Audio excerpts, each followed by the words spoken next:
وإن من حفظ حدود الله تعالى عدم صرف شيء من العبادات لغير الله. قال الله تعالى: إن الحكم إلا لله، أمر أن لا تعبدوا إلا إياه، ذلك الدين القيم ولكن أكثر الناس لا يعلمون.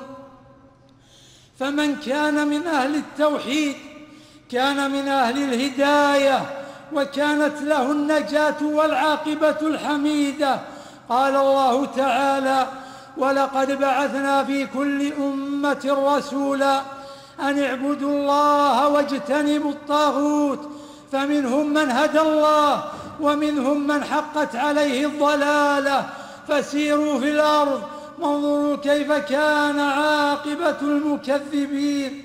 وقال سبحانه مقررا شهادة التوحيد: لا إله إلا الله، ولا تدع مع الله إلها آخر، لا إله إلا هو، كل شيء هالك إلا وجهه، له الحكم وإليه ترجعون.